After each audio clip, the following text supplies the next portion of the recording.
Welcome to the Old World Fanatics, your Warhammer fantasy podcast to quench your hobby thirst for all things the old world. I'm one of your hosts, Gomo, and I'm back with Josh and Andrew, and I just realised Josh changed the intro notes on me. Nearly screwed me up, mate. Oh, yeah. Oh, sorry, I'm one of your hosts, Josh. Sorry about that. You're a bit rusty. As we realised, I wasn't here last week, and Josh, faithfully manned the... not host position. Yeah, we're all co-hosts, so it's all good. But yeah. Anyway, how are you two going?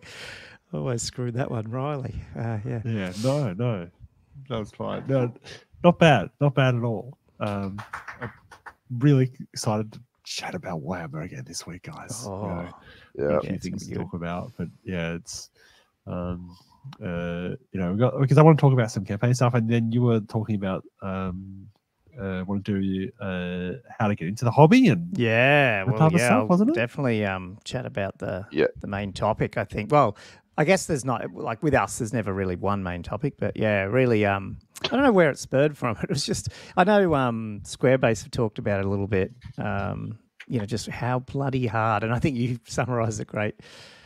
Josh, what did you say? Why on earth would anyone start this incredibly niche and complex hobby? That's how you wrote it. And I was like, it'd be fun to talk about that, maybe give some tips for beginners. But yeah, sorry, Andrew, how are you, mate? I didn't sort of into it there, but... Oh, well, I'll let everybody know at home why I might be a little bit...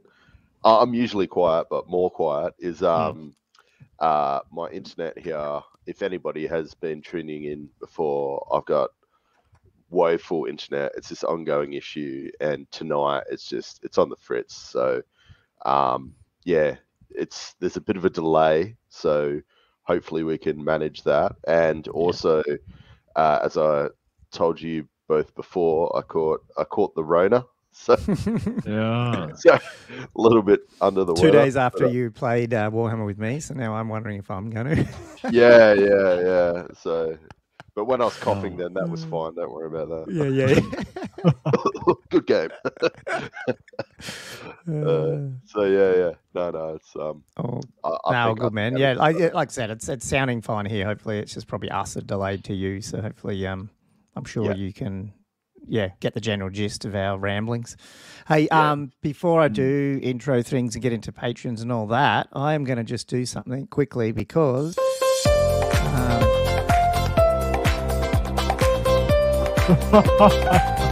it's someone's birthday today. It's Josh's birthday. Happy birthday. Thanks, guys. Thanks a lot. Sorry, you didn't know I was going to do that, did you? So. No, of course not. No, it's so ridiculous. All good. It's, expecting Josh, a little gif of a birthday cake with little candles. Yeah, probably I didn't work out to do that. But, maybe I'll do that on the YouTube video version. Yeah, that's a good idea. I might actually. Awesome. Happy birthday, man. And you're a bit older and a bit wiser. More wise older to play old wiser. Yeah. You got to be old to play old world, so it's all good. Yep. Cool. Let's get things moving though. I'm sorry guys, we're always a bit rambling, but that's part of the that's why you tune into Old World Fanatics. The Patreons. I want to just give a quick shout out before we get into intro and news and main topics. That's our usual Patreons over on patreon.com/oldworldfanatics. We've got a growing list of about something. Can't even remember what it was. Did you do it last week? Wasn't it 28 or 30 or? Oh, you don't read out the free members. That's right. I think your list 20. Yeah, I think it was. I'll 24, jump to paid members. 24. You're right. Yeah. So just for those who are new or listening in on YouTube, on your podcast or YouTube, we do have a $2 a month tier for Patreon, which just helps us. The cost of the show and all that stuff, and we do shout out those awesome Patreons there. So we just want to do that quickly before kick things off. You put this out so much more naturally than me, by the way. Can I just say? I don't know about natural. Very smooth delivery. Just blah. So a big thanks to our newest one from last week, which he he joined just as you guys, I think, did last week, which was Thomas Vavasau. We've got Griff, we've got Jess Tors, Wood Duck, Josh Griffiths, Ninanuum, Daniel Broadstock, Jonathan Wengler, Elliot Mitchum, Chris Turnbull, Gilthos Draconos, the awesome Patreon and YouTube supporter. He's always throwing us stuff, which I really appreciate, and great bloody rules comments. Yeah, we should get him into umpire games. Julian, Diesel, Cameron Atkinson, Richard, William Payne, Robert Z, Fuzzbun, Dingleberry, and I don't know what that picture is. That's our what? Oh, someone's. Oh, that's a bit of an interesting. I think someone's having a scratch. Are they? Yeah, a little scratch down the back of the pants. I think I have a look. We're going to find out who this... No, I don't want to find out who this patron supporter is. It's funny and I love it. Andrew McAllister, Bobby Gherkin, Gumwich, Sean Ritchie, Todd Lloyd, and Chapstick. So big thank you to our paid patrons. No pressure to at all, support us financially at all, but we do appreciate, likes, subscribes, reviews, and all that sort of stuff, either on YouTube or your podcast listener. So thanks, guys and girls, for supporting us in what we do. Outside of that, let's get on to the show. So, Josh, you sort of alluded to it. The main topics we'll talk about hobby, which will go into sort of some campaign stuff. That I guess the initial sort of thoughts around campaigning. I think we're going to do some good episodes in the future about that. But then we also want to hit just a bit more of a, generic or greenfield topic on, like we said. Love your greenfield topics. I've never heard this phrase much before. Not greenfields, evergreen. I keep saying it wrong. It's evergreen. No, greenfields is a software development thing. I keep saying it wrong. Evergreen content. Just why on earth would you start it? Maybe not specifically around Old World, but obviously even harder with Old World. How the hell do you even start this game? But if you do start and you're time poor, how do you even do that? So we're just sort of having a bit of a think about either how we did it or maybe what we would do if we were starting it, that type of stuff. I think it'd be interesting. And hopefully get you guys who are listening feeding back to us about what you think about why you do it. Maybe have a bit of a think about that and, give us some tips as well. That'd be really appreciated. And we can share it maybe next week and stuff. Cool. Outside that, we'll cover hobby and news. So news-wise, did you guys check out did you see we do have made to orders coming up for Orcs? It's one of these weird weekly Sunday dumps where the view is always like a 40K thing and you sort of go, not going to, it's not related. Yeah, I saw it, and I was sort of surprised that. Oh wait, hold on. Is there a different article? I'll just bring it up. Sorry, guys. Yes, a Sunday preview. Like it's White Dwarf 500. So is anyone going to buy that? I was surprised in that article that. I saw that. It was just like all the photos were all just like mixed together in that little slideshow thing. Like everything else in this article is like bit by bit, and then the made to order one. You almost miss it. Nicely. And then the matter all just jammed together in this little slideshow. So I'm like, guys. Yeah, I'll go down to it for the YouTube's listeners. Yeah, I only saw the Warhammer logo and the little bit about Orcs and Goblins made to order, and then I didn't even care. I read what was coming, and then I realised, there is pictures. So we're getting the old 4th ed Azhag model. I'm pretty sure it was Azhag from the 4th ed book or something like that. I think that model's actually in the 4th ed battle report with Tim. Is that Jervis Johnson and Tom? What's his name? The guy who wrote Go Trick and Felix. Bill King. I don't know why I'm saying Tim. Bill King versus Jervis Johnson, if I remember. Played in the 4th ed Orc and Goblin army book, and this Wyvern was in it. I think it is. Ooh, if it's around that age. That's getting old. As we discovered, I feel like you're a different Warhammer era to me. Yeah, well, I don't think I've ever read halfway through my 40s now. So yeah. 4th ed was the main one that I really got into. I did have the 3rd ed book, but 4th ed came out. So, I don't know. There's something annoyingly, I think I might get this guy just because it's got that nostalgia aspect, which is kind of funny. Of course you are. Yeah. Anyway. Loves it. Yeah. Then we got the Black Orc. It's really weird that this guy's made it's weird because I've got him. He's a pretty decent fine cast model. But I guess he's coming out in metal. So he must have been metal before they went fine caster, obviously. But I didn't realise that. I've got him in Finecast, and he's fine. Yeah. But yeah, it's interesting that he's come out. He's so little compared to what else is coming out. It's just sort of funny. I don't know why he didn't come out in the other ones.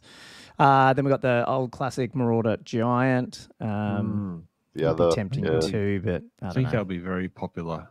Yeah, it will be. Such an iconic model. Yeah. And it features so heavily in a lot of the old literature as well, like all the old 4th and 5th ed rule books and stuff. You see him pop up all the time. Even though I've never played Orcs and Goblins, like properly played it or really got a huge amount of minions of them, I still feel a sense of nostalgia seeing this giant, even though I've barely seen it in real life. He's probably one of the biggest figures for a good 10 years almost. You know, at the time, size and stuff. Yeah. And you could never buy him because you'd be way too expensive. So back then, especially in Australia. And then you were only little and you couldn't carry him because he was too heavy. So the old stone trolls. I mean, these are the classic stone trolls. I'm a little concerned now with how small they are compared to the Troggoth guys. But man, I don't know. When I think of stone trolls, I just think of these guys. Yeah, they're pretty classic. Sure. Even the derpy eyes and stuff. I don't know if that's painted on or not, but for the listeners, everyone would know who's listening to this what stone trolls we're talking about. And then they've got the river trolls. These are interesting because they're almost very similar. Like you can tell the plastic river trolls are really heavily based around these guys. Yeah. And so these got a bit of character, but I don't mind those. The current river trolls. I'd rather just have them, I think, than buying the metal ones. But yeah, kind of interesting. But anyway, we'll see how that goes. And then on top of that, is any made to order stuff you wanted to talk about with these ones? What, the ones we just chatted about? Yeah. Who, me? Yeah, anyone. Or, I'm not buying any of them. No. I think you hit that content well. You are the O&G player. Yeah, well, that's true. Yes. Can I just ask? And this is going to be bad podcasting. It's going to be good YouTube. Do you think that figure is photoshopped on that base? Because that original figure didn't come on that one. It looks photoshopped. It does look. Yeah, get a closer look. I don't know. It's just one of the first things I noticed. Terribly photoshopped. As I said, not great podcasting there, but I swear the 4th ed Wyvern guy, Shaman, is photoshopped on that base, but who knows? Actually, and then I was just going to leave it there, but then I did realise there was a little bit of other old world stuff coming in Warhammer Plus. Yes. Oh, I didn't go that far down. Yeah, neither did I. And not the first time. Yeah, I don't know if anyone. I've got a Warhammer Plus subscription, but I don't know if you guys do. But they are doing some painting of the old goblins on there, which is sort of cool. Because you know how I was trying to do the skin the other day and saying I couldn't. Oh paint yeah, the heavy metal. You didn't want to do the 20 steps. Yeah, so I want to see what these guys do. The heavy shade and the but the Lore Masters, they got a series called Lore Masters where they dive into obviously lore. I don't believe they've done a World of Legend or like Old World one yet. So but they're doing Bretonnian. So Border Princes. So yeah, actually might be some content on there that I actually watch because I don't watch any of the Warhammer Plus stuff. So if you haven't scrolled to the bottom of the latest Sunday article, listeners, there is a little bit of old world stuff in there coming up this week. So yeah, cool. See that. That's about it for news. It's pretty quiet. Obviously, we had the pre-orders, which you guys already talked about, didn't you? I'm trying to think. Yeah. I'm getting my days mixed up because I wasn't here last week. You mean? Oh, yeah. Did you? Well, that's right. I wanted to ask. Like, did you get the casket? Yeah. Did you pre-order? Yes, I got the casket and I got the unicorn. So if you want her, if you wanted to paint her, and then I'll down the track I'll get one off you or whatever, vice versa. If you want, it's there. I'm not going to open it up when it comes until I do my Bretonnians, which bloody will be next year probably at this rate. So look. I don't have an urgent need for her, really. Yeah. I'm not planning to take a unicorn-mounted damsel in the near term. So, But it's there if, if you find out that something happens and you want it. Yeah, we've got one. If the meter changes, like, I need that. Plus, you might just go, I want a painter. I want a painter. So, who knows? Anyway, cool. I always have plenty of stuff I need to paint. I know, that's the problem. It needs to be special to get up the list. That's all I got. And I got the Arcane Journal, but it's in the post, I guess. Actually, has anyone here gone into... you went to Frontline on Saturday, Andrew, but did they have anything new out? Because when I went in, nothing was new was out. I had to ask for... I got the Orc Codex for 40k, which is unrelated to this. But is the Arcane Journal out in Australia now? Like, because I got a postage thing from Games Workshop, but I haven't actually got it yet. But I'm assuming that's just because it's in the post. But no, I didn't even look. Like, I just had a look at that little...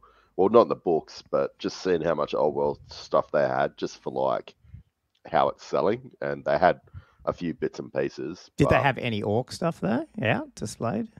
Nah, I didn't see any. Yeah, you might have been in too early, or maybe it hasn't come out yet. I didn't even look at the dates. I'm so confused with the Aussie dates. I have no idea when stuff comes out. So, I haven't even looked at the dates. Yeah. So, that's all I got, man, on pre-order was the one casket, the one unicorn, and the book. So, I figure for the other Orc stuff, I'll go and just get it from, Frontline when I'm in there or something like that.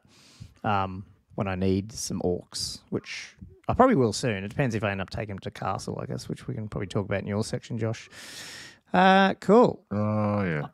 Let's jump into... I might just jump through to hobbies. Do you want to talk any... I know there was another, the tournament you guys chatted about briefly, just was on last weekend, but I don't think I've looked at anything about it. So I don't know. 51, then it went to 50, because they lost a couple of players, but it started at 51 or Brutal something. Deluxe, wasn't it? That's right. Yeah. So they must have had... the TO must have jumped in, I'm guessing, if they're 51. Cool. That's huge for a 3-dayer. That's big. Sorry, 1-dayer. 1 day, yeah. Well, I reckon. I didn't realize it was one. I assumed it was a 2-dayer. To be quite honest, that, with that many people. Yeah. I was a bit surprised, and I was like, "Oh, it's all over." So, do you guys know who? I didn't even go and look at the results yet. Like, who won that one? I had a look. Oh, okay. Maybe we can chat about that.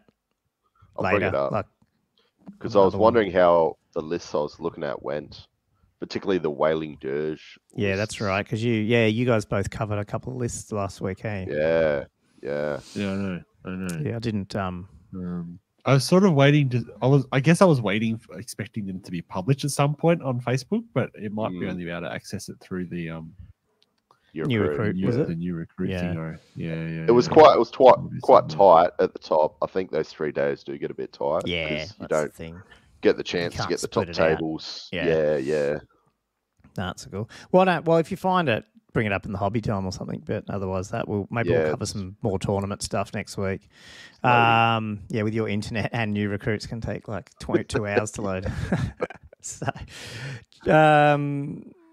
Josh, did you want to maybe go last in hobby if we want to touch the campaign stuff, and then the other we'll just go first quickly and maybe chat our quick summary of the game, but we put a YouTube up for that one. So, I'll just, if you don't mind me, just keep talking. I'll just cover mine quickly, if that sounds good. Yeah. So, I just got, I did get some painting done. It was good. I got a couple more Sharpties done, mainly around the game because obviously I was away, so I didn't get a lot done until late last week. But because Andrew then did say he could play on Saturday, we went, let's, I'm going to play all Tomb Kings as long as, I didn't want to take anything I didn't have, that wasn't on the proper base or painted. But when I did the list up, I was trying to hunt gyrocopters. I put some Sharpies in and I want to put more than 3. So I went, can I use this as an excuse to speed paint through? I was going to do 3, but I couldn't fit another 6 in all up. So then I just ended up painting 2 to go with my existing 3 bow Sharpie dudes. And, they're not totally finished. I haven't actually done highlighting on them. That's just progress shots. But, that was the army that I took the other was it Saturday night? But yeah, it was cool. It was the first. It felt good to have like everything painted, everything based on the right stuff. Rather than sort of, adapter trays and all that sort of stuff. So, and not painted like that, that Necro Sphinx hasn't been painted for like years. So it was good to finally get it done. Yeah, nothing like motivation when you know you got a game on, Mm. Yeah. So, yeah, that came out pretty good. And just hobby-wise, which isn't old world, I finally got my beast snaggers done, which have been nagging at me for 6 months. Because I am trying, for those who do know, the Orc 40k Codex came out on Saturday. And I just wanted to get into 40k just to play Orcs. So I was just trying to use it as a bit of an excuse. But my original plan was, like 6 months ago, was to paint an Orc army by the time the Codex came out. But this is all I've painted. So 20 boys and 10 goblin-y guys and whatever that runt herder guy's called. So, but yeah, they're all contrasty stuff. They came out pretty good just with highlights and stuff. But yeah, they're looking like a pretty, again, not to go off topic too much on old world, the Orcs are looking pretty good in 40k in terms of power level. So it might be a good beginner army. I don't know. So we'll see. Not that I've got much time, but yeah. And then obviously you and me got a game in of Dwarves and Tomb Kings on Saturday night. We, maybe after your hobby we can chat a little bit about it, Andrew. But like, we did get a video up on YouTube for those who want to watch the game. We did a bit of a video run through of the game. So check that out if you want. I did actually say on the video we're going to do a bit of a post summary. So maybe after your hobby we can have a chat about the result. The rundown. Yeah. All right. Before I hit hobby, I did get the results after round 3 of Brutal Deluxe. Jamie Payne, I know that name. Right. Yep. He's come in first. Justin, nobody, just Justin. He hasn't got a last name. He was running Chaos, I think. What was Jamie running? Brett's or Brett's. Or something? Yeah, okay. Brett's. Yeah. Mark Long, Empire. And there's only 4 or 5, 5 points between first and third. So it's pretty close. And then Sam Weston and Glenn Weston. So Glenn and his son Sam. Yeah. They used to be in the 9th age quite a bit, and they obviously probably come over to the dark side. I think probably play both. I've seen them post on 9th age Facebook, so I'm assuming they're still into that. But probably. Cool. Both, do they come 4th, 5th? Is that what you said? 4th and 5th. 4th, 5th, and then a bunch of them players, Isaac, Vlad, and Daniel, came in the top 10. So I'll be keen to check out how they went with their lists. Yeah, maybe we can do a bit of a breakdown or something of some of these couple of tournaments now on the list that won and placed. Because that'd be interesting. Maybe we can do that next week or something. Yeah, or maybe during our hobby chat. Yeah, we could do that. Yeah, that's another thing coming this week. We've got Hobby Hour, probably tomorrow. I'll advertise that on YouTube. And hopefully another faction review or something coming up shortly. So try to get some more content out. So it's been a bit delayed. We've been a bit busy and holidays and all this sort of stuff. So life as it goes. Yeah, life. Anyway, I got sidetracked there. So hobby wise, so the big thing this week, I thought it was going to be harder to get on. It doesn't fit quite well, but basically I ported my Dwarf Lords on is that the Throne of Power? On the Throne of Power, over to a 50 by 50. So I've sort of had to move the guys at the back, like break them off gently and actually move them forward to really get them on the 50 by 50. But it actually turned out not too bad because their hands were under the throne, so you couldn't you can't really tell that they've been moved as such. Yeah. Although they're not central, like they don't. But it looks pretty good. There's just a bit of overhang. Obviously, I was showing Gomo. I'll just have to cut off one of the weapons and move him in, and just make sure that the guys behind him, I might just have to base them a bit rear. All in all, it came up. Because just overhangs at the back, and some of the dudes behind him, and the third rank bang into him. Hey, yeah. It's mainly just like the weapons. So I'll do some crafty, bending and snapping and regluing. And then I what was it? My hammers / longbeards and my iron breakers, I've re-glued them. So I cut them off and re-glued them onto 25s, and then I bought some stones. That's what I was doing at Frontline. Just got some little rocks, and because I was using cork, I do like cork, but like when you paint it and stuff, sometimes it's just a bit like of a stuff around. So like, I just thought, well, if I just swap to stones, at least like I don't have to worry about painting. I can just plop them on. And yeah, so I've done that, but I haven't flocked yet. I have been watching some, and this is probably a good little hobby talk for you too. The static grass applicators, because there's a couple of different ones, and one of the ones I was looking at, you just put static grass on this little like square tub, turn it on, and then you just run the miniature over the top, and it'll.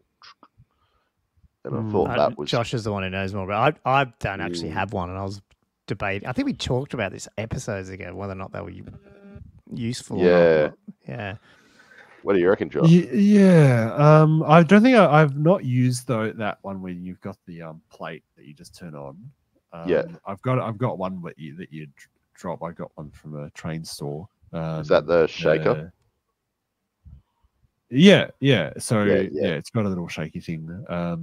I think it was Australian Modeler. I think that one. It only costs like $60 or $70 because you can end up spending quite a lot of money on these things. But the problem with it, I find it was really useful for terrain. That's what I use all the time. For my terrain. The problem with the minis and basing is if you've really got the mini on there, it's hard to get the applicator close enough to get where the glue is to actually have the static actually having a good effect of pulling the grass up. So if you're going to use it on the base, you're almost better off doing it before you place the mini, so you can actually get a good effect. Otherwise, I don't actually use personally. I don't use the applicator on my bases. I just use tufts because the applicator just doesn't get close enough. And I much prefer to paint my guys on the base. Like that's what I prefer to do. Yeah, that's what I do. Agreed. Yeah. I've been using more tufts, but I still use a bit of static grass. But I don't. I mean, it's more like flock. I just end up just going. It sort of sticks. Yeah, like if I do it, I just sort of sprinkle it on. Yeah. I think. But you're doing the whole base flock, aren't you? Really, like Andrew, the ones I saw were like fully static grass. Like I don't generally put static grass on the whole base. You know what I mean? Yeah. So that was just me being lazy. So I will go back and remove some of that and stick some rocks on it. And I might possibly get like some battle damaged weapons and skulls, like maybe small skulls. Just a bit. You know what's actually? I think. I mean, I don't know if I've been using these. It's called Battle Ready Terrain or Battle Ready. I think you just search Battle Ready, I think, or something, or Base Ready, not Battle Ready. And it's basically like static grass and rocks and everything, and you get all different types, and you basically can just cover the whole base if you wanted to, but it's got all that mixed in. And you get all different, like there's mountain pass, and there's like, I don't know, like green fields, and there's like, black rock, and I don't know, it's pretty interesting. I'm using them for the Orcs, the 40k Orcs that I just showed is that base ready or whatever. But I might go back and have a look. I'm not that far gone that I can not go back because I've only I'd recommend them just for laziness factor, Yeah, I've got like 5 of those. They're really quite easy to use. Damn it. I got nothing to write on. I'll have to watch this tomorrow and get that. Yeah, you'll have to look it up. Battle ready? Base ready. Base ready. Base. I think it's base ready. Base ready. Right. Base ready scenics, Yeah. Yes. You get them from a bunch of Australian ones as well. There's a place in Aussie you can get them. Definitely. I don't know. I feel like I'm getting to that lazy point where I just rather something like that, that you don't have to do 10 different things.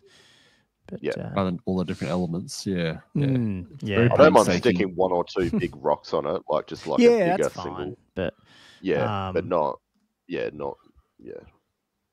you know is these? So you've used them before, Josh? Are they Australian or are they just not? You just get them from Australian hobby suppliers because it. We're talking about the bag of doesn't look pre-mixed rocks and stuff. I don't think they are. I think they're just global, or they must come from somewhere. This must be like UK. Oh, yeah, this one. Yeah, I think he's a British guy. Yeah, he's a YouTuber. British. Yeah, is he? Yeah, okay. So it's UK based. So they must just have places. So like these look cool, like base ready fields in New Zealand, and desert, and Oh, that's awesome. Yeah, they're really cool. The New Zealand one's a good mix. That's $11. That's probably US. I don't know. US? I'm not sure, right. Yeah. They're not that really much, though. And they're pretty... I reckon one pack will probably do an army. Do you know what I mean? Like, it's not... The pack's big enough that you're not going to need, 5 packs of it to do a normal Yeah, no, it lasts army. ages. Yeah. So... Yeah. There you go. Some tips there on Old World Fanatics. Might be unbasing my stuff to rebase again. Cool. That'll be heaps better than what I've been running. It's just yeah. So I mean, we got that game in too. We'll do spoilers because we're not going to go through. There's already a battle report. Go look at it on Old World Fanatics YouTube channel. Andrew tabled me, which was really cool. Spoiler alert. Well, I said that, didn't I? I said at the beginning, just then, spoiler alert. I think I did, didn't I? I'll inject it if I didn't. Remember hearing it. Maybe you did. Yeah. Flip the table. Damn it. I hate this game. Flipped it. No, it was good. It's just I just banging myself saying, oh, man, there's so many. I didn't think the list I took, which was like 2. I mean, I don't know. Should I go through the list? I don't know. It had the big dragon on still, like the normal dragon. We're still playing that you can take the Armor of Ages re-rollable, but just have to use the 6 up because that's still actually debatable whether you can even take it. Some people are saying no. How is that debatable? Well, it's that weird rule around it's the ridden armor. Monsters. Well, that's the thing. It's the better word. Exactly what you're saying. Yeah. Choose which is better. Is it the armor save, actual value, or is it the whole armor is better? Yeah, I don't know.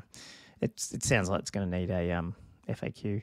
The flying Hierophant level 4. I took Elementalism because I was still having fun with that. So basically the game that me and Andrew never finished on Warhol, it's a similar list to that, but I ended up taking some Sharp instead of some other stuff and didn't have a massively powerful Tomb Guard unit.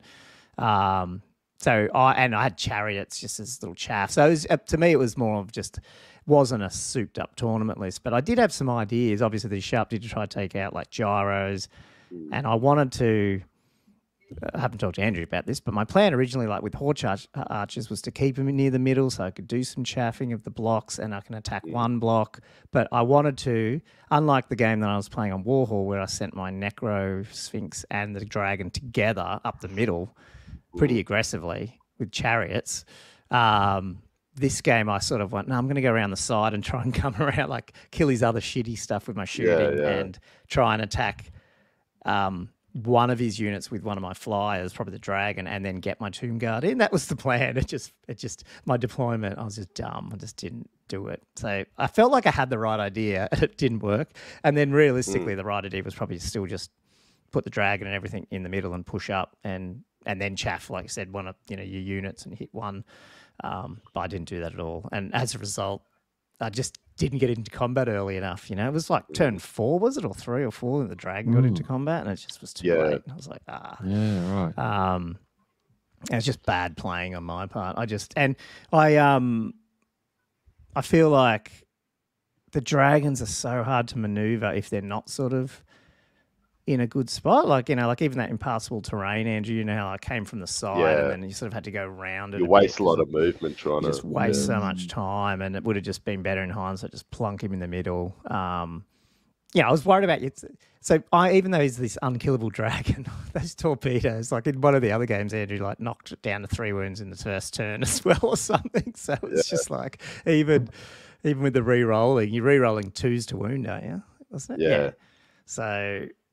And, it's flammable, and then the dust to dust like rule thing. You can pretty much, if you roll high, 2 shots from those torpedoes can do a fair bit of damage. So I think I was just a little bit I was massively too gun shy. I don't know what's your thoughts, Andrew? Like, well, that's the thing. Like, if you get into combat, I can't shoot it. Yes, exactly. Ross, I suppose, you were maybe looking to try and take out my shooters and then bring him down, which obviously, like you said, lost a bit of turns. But yeah, the other thing as well is I've come off 3 games only last week with almost the same list, and I've learnt my lesson of what wasn't good and sort of able to know what does what. So I had that up my sleeve at least. Because like I said, I'm sort of looking into Castle Assault coming up, maybe starting to lock a list in a bit. And that was sort of up there. But I think as well the terrain with you for your Sharpties, sort of, because they could easily take out a gyro. Which is, and you hid behind one of those impassables. I was hiding everywhere. It was just like, I think what did I do? I got Plague of Rust off on one of your units of the Iron Warden guys. What are they? And I shot all these poison shots and shot like all this. I killed like 2. So it was just like, oh great. And then I went, I'll just charge the buggers with these chariots, and there was only like 1 chariot left on 1 wound after the standing shoot. I was just like, these guys are fucking hard to kill. Yeah, it's just it's like you're saying, the right answer was, well, don't kill them, just get into combat. Like that's 100% the right answer, you know. And I just and you can pick your combat because you got the movement. Yeah, absolutely. Yeah. It's just like, oh god, it's frustrating sometimes for me because I don't play heaps, but I feel like I know what I need to do, but then when I put the figures on the table, I try to do too much, and so then I don't actually do what I was even thinking about doing. Like I try to go, oh no, well I can probably take that guy out and go over here and do, you know, and it just never works out that way, you know. Try to do too much. But I mean, you got pretty unlucky, and it was, I wouldn't say shutting down your magic phase completely, but that Rune of Calm. So good. Yeah. It adds 2 to what his casting value for his spells. So everything went up by 2, and then obviously dwarves are magic resistance 1, if not 2, for the unit with the runesmith in it. So exactly. So it's very hard to get magic. And I think there was 3 or 4 turns I rolled a 4 to try to dispel it, you know, and it's just not enough. Because it's not high, like as in, I was rolling high because it's only like a power level 2. But I think I was getting like 11s and stuff. Yeah, I think once you rolled like 11 and the others were like probably 8s or 9s, and then you had 2 and I was rolling 4 and I was like, wow, that's not going to help. So it was just, it's, the cool thing is I felt like it was getting, I mean, it felt like it was what it should be. You know, it should be hard to get magic off when you're playing dwarves. Yeah. You know, it felt a bit like that, which was cool. But if you did get the spells off, then they were very useful against you as well. You know, like if I was knocking your armor down or something. But yeah, it's just, it is what it is. Hindsight, probably better to go the necro and just, you know, debuff your leadership and get into combat, because that big combat near the end there, it wouldn't have won me the game by any means, but you would have, I think I potentially could have broken you just because if you had a lot of leadership, you know, and stuff. Because, it was ironic after even all that, there was 2 turns where I was even getting flanked, I think, with my Tomb Guard and Dragon in your Ironbreakers, and I was still winning the combat, but it's just you weren't going anywhere. And eventually I just died. Ran out of people. Is what it is.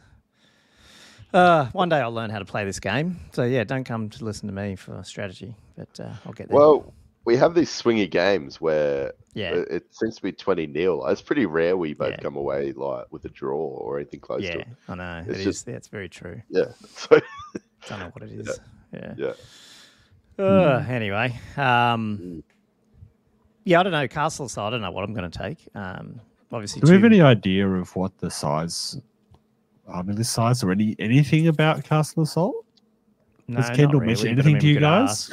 Nah, I haven't talked to Kendall. What he's thinking? Any inside tips? I know there's, in Castle Assault fashion, I'm pretty confident there won't be much comp. It'll just be don't be a dick. So they'll just go, no, you're not taking that. But I don't think there'll be, it won't be one of these things where there's a heap of comp on it. Sort of like how he ran 6 last year, maybe. Yeah. Yeah, because that was similar. I think he let one guy in with a whole bunch of fanatics last year, and everyone was like aghast. But it was fine actually in the end. It wasn't. Yeah, wasn't crazy. I think for me, the only thing he sent back was like a double Earthshaker cannon. Yeah, that's right. Dwarf guy. Yeah. He was like, that's just going to be. I know. We should ask him. Maybe I'll send him a message, see if we can get to. Because it's coming out. Like, you want to be prepping stuff, like you're saying with what you're about to talk about with your hobby. I'll just close out. Sorry, just in terms of that, I think if I took Tomb Kings, I'll have like the right thing to do is probably take Tomb Kings and actually just for the next few months really play them. And, try out those stupid lists. I don't know if I'd get them in, but, with like, I don't know, 80 skeletons or something, like some dumb thing like that. But I also love having a tournament to get my shit done. And because I want to get my orcs done, I feel like, man, if I knew I was taking them to castle, so I'd get them done.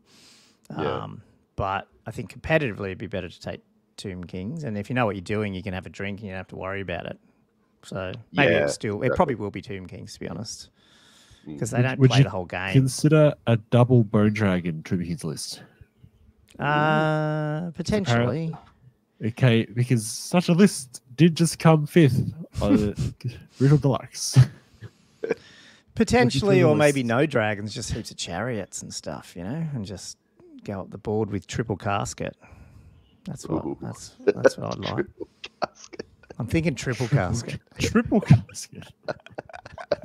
Triple casket with a big castle of archers, all poison right in the middle. And so you come to me, it's -3 to hit me. Yeah. Otherwise, I'm sitting back here and shooting you. Everything's hitting on 6s. It's like, damn it. Damn it, come on. Got to get all those bounce spells off. But anyway, sorry, that's enough of my hobby. And I guess, Andrew, is there anything else you want to talk about with the game before Josh jumps in? No, I'm intrigued for Josh. Yeah. What have you been doing? I just want to expand on that, what I said about the double dragon Tomb King list that came 5th, by the way, because looking through these lists at Riddle Deluxe, 4th place, the Warriors of Chaos list had a Chaos Lord on Dragon. 3rd place was an Empire list, which is pretty reasonable. The other Warriors Chaos list that came 2nd also had a Chaos Lord on Dragon. And Jamie's Brett list that won had 2 hippogriffs. Ah, right, yeah. A Duke and a Baron, both on hippogriffs.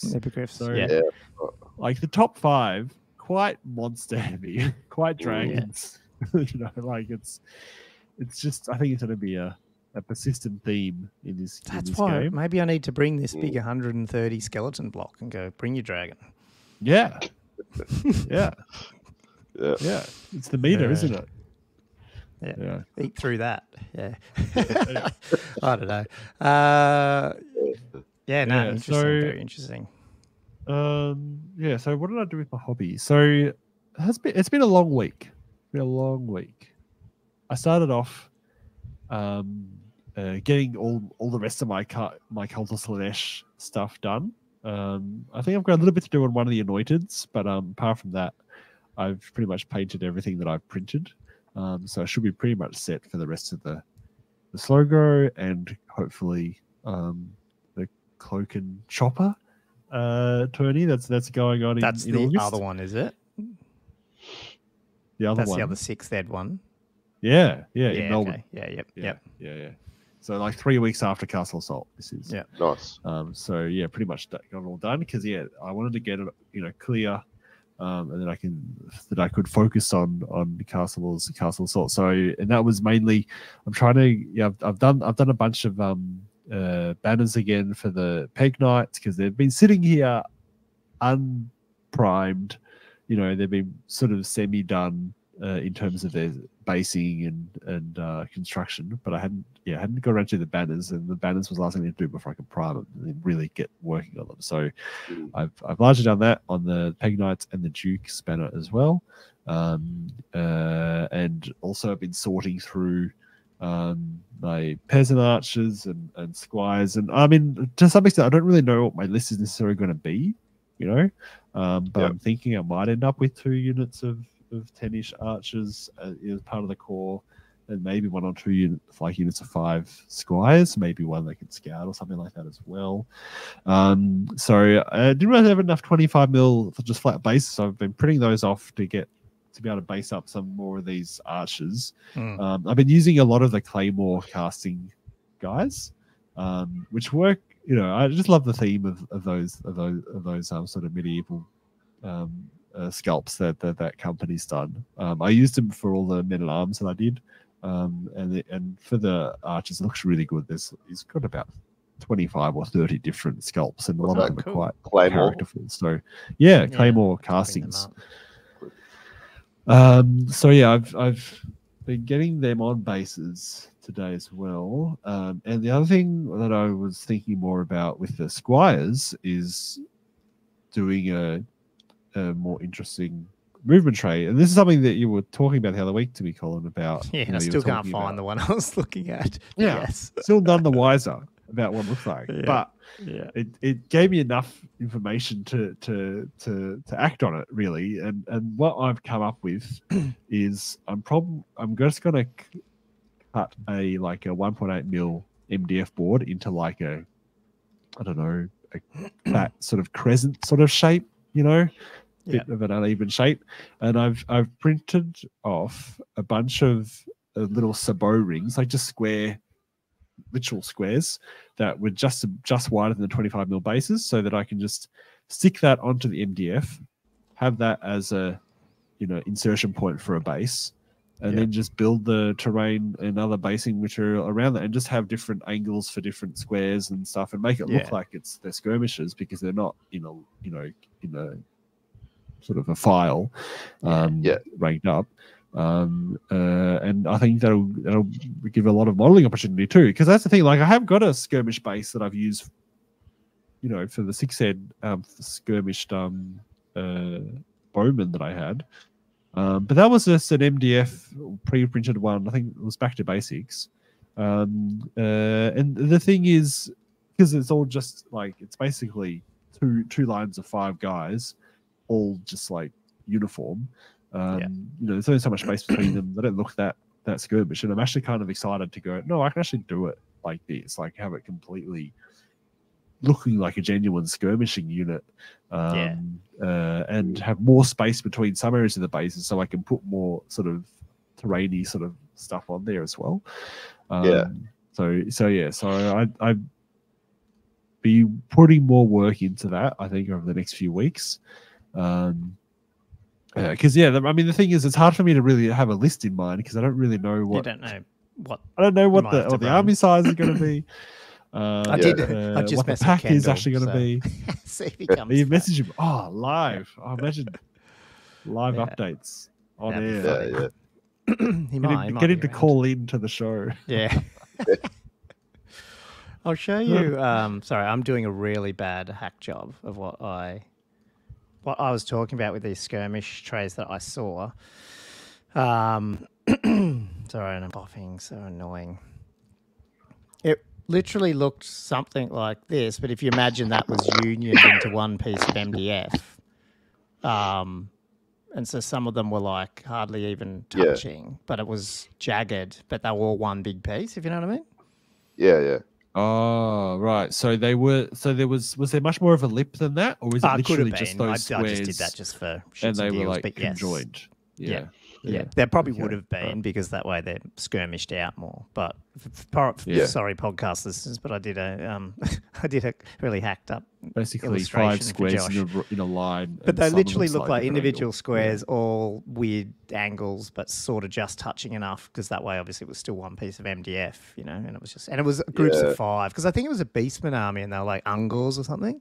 At the front, and so they just had lines of these and stuff like that. It just looked, I don't know, it looked cool. Again, you probably pull them off them most of the time when you're playing, but half the time this stuff just looks good for a for your display. When you set your army up and stuff. Just moving it around. Yeah. So I feel like I've adapted that technique, and now I'm expanding into a slightly different take on it. At this point, where I can probably have them spaced quite widely, an inch wide, and be able to take advantage of that. Stick some, I don't know, appropriately forest themed squire stuff. Oh, I imagine your one's going to be covered in trees. You won't even see the people. Some of your stuff. You got heaps of stuff on some of your bases. It's cool. You know what you're doing. Yep, that'll be the plan. Oh dear. So yeah, it'd be nice to be able to have a full list in mind. But yeah, I'll at least if I can start working on stuff because you know I want to. Hopefully, I can get the Pegnuts and stuff primed tomorrow. But I'm also thinking I'll probably have a second unit a minute, like Knights of the Realm. You know, most likely. Yeah. Okay, that's right. You were talking about that because the competitiveness, like the errants aren't there. Because of the impetuousness, yeah, the impetuousness, and the lack of countercharge. Gotcha. Yeah. Okay. Yeah. For both of those reasons. I mean, not that you should rely on countercharge, but it is a nice thing to have. Yeah, for sure. Yep. And you know, the one weapon skill less as well, and leadership less, and you know. Are you going to add your skirm? Are you going to add your swift stride dice to your countercharges and just tell them that's how it works? Because they said in the FAQ that a countercharge is a charge. So yeah, I don't. Can't see why not. Cool. The full D3 plus 1 plus D6. Yeah, sure. Yep. Yeah, it'll be funny. No, I haven't thought about that too much. But yeah, the other thing that's taken my fancy a little bit, because a lot of this stuff I did sort of Tuesday, Wednesday last week, and since then there was a bit of discussion in the Slow Grow group. That I don't know how it came up. I can't remember if I initiated it or not. But it was sort of about what we're doing after the slow grow, because a lot of these guys are really, really loyal to it. I think it's just the tempo of it being every month. It's a bit like how, you know, the Gallipoli Club, just because it's a monthly thing, it's easy to come in. It's not intense, you know, and people they almost come to rely on it as a bit of their routine. So I don't think they want to end. They're like, what's going to be happening afterwards, kind of thing. Yeah. So I sort of was like, I put in a big long message about like, so you know, I'm thinking what to do. Like, we could either do 6 or the old world, and I'm thinking either another full slow grow, or we could do a league thing where you know, maybe you do, rather than going down to like 500 points, you do like a few games at 1,000, then 1,500, then 2,000, and do it as a league. Which is that more of an escalation league? Do they call it? Or an escalation league, or even not even like that. Maybe just a series of 2,000 point games or something. Like, I mean, the escalation league is fun because it means you can change your list up. Whereas if you just stay at 2,000, you know, it can probably get a bit repetitive. But yeah, I was suggesting that, or whether we do like a full on campaign, and then I was like, but campaigns can be sort of finicky, and you know they always sort of sound sort of fun in theory, but you know, sometimes in practice it can be very hard to sort of do. And everyone was like, I want to do a campaign, Josh. That sounds awesome. It sounds like you're doing a campaign. Damn it. Okay. They were largely also bizarrely exhibiting a preference for, well, the people that I spoke to, or the people that were active in that conversation, were exhibiting a preference to still play 6-set rather than the old world, which I was again a bit surprised about.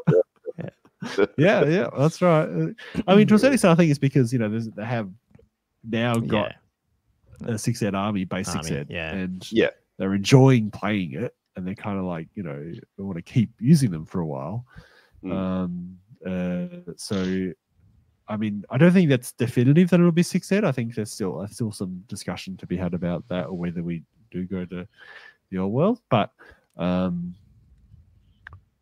were, you know, they were hopeful about doing a campaign, and you know, I've had a lot of thought about it, and I think we can do it. It's just there is some logistical barriers. I think it's going to take longer. The design of campaigns can really affect the enjoyment of them long term sometimes, or they just it's the holy grail, isn't it, of Warhammer, is having an active campaign. You know, and it's just it's just so common that people start them and they're all excited about it, and then maybe 2 rounds in, the whole thing just drops off. Yeah. And you know, it's been very hard to put my finger on it, but there's a number of different things that I'm looking at trying to design it around to hopefully alleviate that a lot. And I feel like the main focus is making sure that the campaign element isn't just a weird mini game that's laid on top of everyone just playing regular Battles of Warhammer. You know what I mean? Yeah. And what I want it to be is that you're almost like you're not even like the main person running the like whatever it is, like whatever country it is that you're fighting for. It's more like you're just a general in that territory and you're just fighting the game. And I want the campaigns to be pretty much entirely dictating, like entirely involved in just dictating what the scenarios are, basically. And you know, if you're getting any benefits from your territory as such, it's really just to plug into getting maybe more advantageous scenario sort of elements for the actual battles that you play. Because there's a lot of complicated scenarios, there's a lot of complicated campaigns out there that are using, like, I mean, the Mighty Empires one, you've got like you're adding like D6, D6 times 10 or 100 points to your lists and stuff, and you're tracking different armies that go around a map. I actually really want a map. I want a hex map. And I found a really cool whole range of hex 3D printable SDLs called Hexton Hills. Awesome. Because I was wanting to get one of. Well, you can print double off then, or lots of them. I'd love some. I need a bigger printer to that. I can print. I can squeeze. I can jam on 9 in one print now. I've managed to refine my supporting 9 in a print.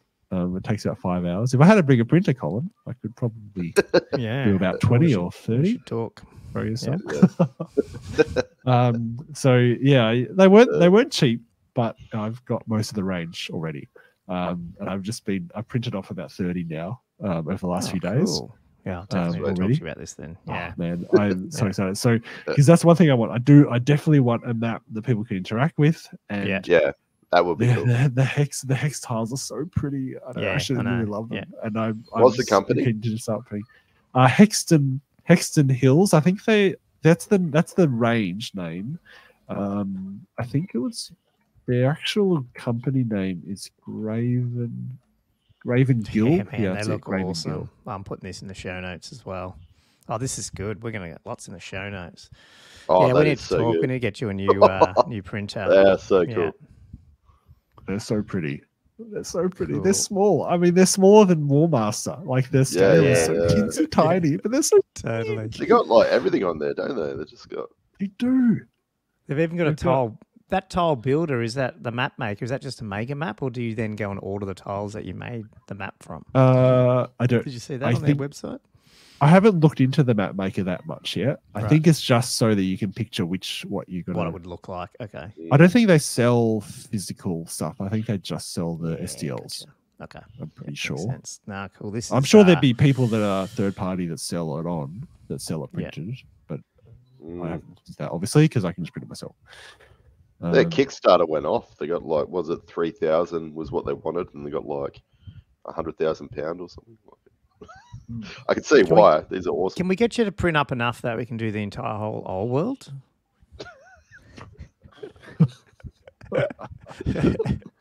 Surely. Wouldn't be that hard. Oh, this is cool. Yeah, no, this is a big topic. I mean, we're not going to cover it all in here, but I reckon I'd love to hear. Obviously, you're still going on this, but I would love to hear other people's thoughts and what they've I need some input. Yeah. I need some input a little bit actually, because I wanted one of the stipulations was I wanted the scenarios to be interesting and really like varied, and then the other thing though, in terms of the structure of this, is that I need it to work for everyone coming in once a month. Yeah.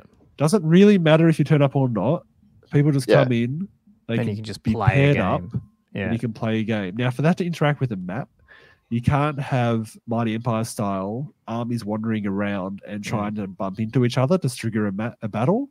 because that won't work with the pairing. Because it's turn by turn, and if one turn you have an army hit a battle and then someone else's army isn't hitting a battle, then it doesn't work because people are going to have to wait for that battle to resolve before you can do the next turn and then maybe hit a battle. So, so I feel like it was much better off just simplifying things, taking those armies off the map and just trying to sort of trigger pair ups by nominating. You just basically want to attack someone, it's unrelated to the map, and there might the be result of it. Well, I want to dictate. I want the map benefit to come in. So I want different scenario. Depending on how far away you are from that territory, if there's intervening terrain, like you have to cross a river or something, that might slow you down and might make the scenario that you might roll less favorable, I suppose. So there's that element. And obviously on the map itself, there's different terrain types too. So you've got villages and forests and hills and plains and that kind of thing. So that's obviously also going to go into the types of scenarios that you want. Because, I want to be able to do things like, if you got like a fort or a village, maybe be able to have a watchtower spawn, that you've got to defend. I was thinking you could even have like a little bolt thrower in the watchtower. Just like stuff like that. Yeah. If you're fighting in planes, I want the ability to spawn like NPCs, like maybe ogres that are like mercenaries that might swap sides in some circumstances as well. Yeah. I'm thinking, initially with the roll off, it's all about what type of scenario you can trigger, and I want some to be like ambushing type things or last stand or really asymmetric battles as well. And other bizarre things, like if you pick an ambush, you might have an outcome that you get. I'm thinking it might stick Bertrand Lebigran, the Bretonian sort of Robin Hood. That's that little dude. And he might just turn up in the ambush and go, "Hey, I was ambushing these guys," that type of thing.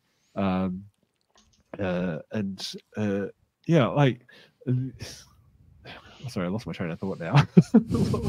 There's heaps of ideas. I was just thinking too, like, why does everyone have an area of the map? Like, why, imagine if you, I don't know, like to play like some of the evil race, like Beastmen or whatever. Maybe your job is just to fucking cause havoc for the other people who've got maps, like places in the territory, Well, that was the other thing was I was going to run it for 12 turns. So like, 1 turn a month, so essentially a year, right? Maybe people start off with 7 or 8 territories each, but I didn't want. If you lose all your territories, you're not out of the game. Yeah, right. You actually you become like a guerrilla, or a Ronin, which means you can just like attack wherever you want. I was thinking you could almost do like if someone was trying to set up a matchup. The guerrilla could actually go in and go ambush the person who's trying to trigger the attack, actually then they just actually co-opt the whole thing and just like, no, I'm sure they're an ambush, So, there's so many fun. And I was thinking maybe even if someone joins in the campaign midway, that they could even take that. Like the options would be either they have a new little set of terrain or they just come in and just do it like that. Just like, just doing random attacks, that type of thing. But finally, the other thing that I want, and this is a bit of a shout out for a little bit, is that I've been trying to find out, like I've been collecting some resources about doing progression. So, units and characters having development, picking up skills or attributes and that type of thing. Like Mordheim, basically. Now, I've read it. There's a couple of places on the internet I've read that there's been references to an article in White Dwarf or Citadel Journal that actually does lay out some structure for character development in Warhammer. I haven't been able to find it. I haven't been able to track it down. So if anyone knows the White Dwarf number that it's in, because we have access to most of the White Dwarfs too. So I could if I knew which White Dwarf it was. Yeah. There is. I thought there was a like Wikipedia version of all the White Dwarf things, so you could search what was in them. Like keyword search. Yeah, something. I can't not through the whole. I found some text, indexes, but nothing that was like thorough enough to find. Right. Okay. They seemed to only go to 4th ed or something, so it wasn't really enough for me to. Gotcha. Yeah. Oh, well, listeners, hit us back and find that out. Obviously, still early days then, but Josh. But yeah, I mean, I was thinking about this months ago, and I started this, document that I shared with you earlier about just, thinking about campaigns and maybe a podcast episode or whatever, which you've sort of started a little bit here. But sort of mega. Like, I wasn't really planning to do a full homebrew rule set, but having looked up, the Mighty Empires, the Blood in the Badlands, the General's Compendium, which has got a really good one on Border Princes, Border Prince campaigns. There's a few other sort of homebrew ones that I found on the internet. They're all got good ideas, but none of them quite ticked all the boxes that I want. Even the Lustria stuff was good as well. Like there is a lot of good stuff out there. But just to get the right other one blend of what I need, we can shout out is to do it myself. The Wohammer Old World Conquest, a narrative system. I haven't read this article yet. Yeah, I haven't really read it either. It came out March 17. I bookmarked you just showed it to me. I've shared it with you guys, but we haven't actually looked at it yet. But it's massive. March I think 17. it is more around. Has that really just come out? Yeah, because it's Old World. It's only a month old. Oh, it's an Old World one. Oh, nice. Right. It's really big. Well, it looks big. I mean, in terms of the size of the webpage.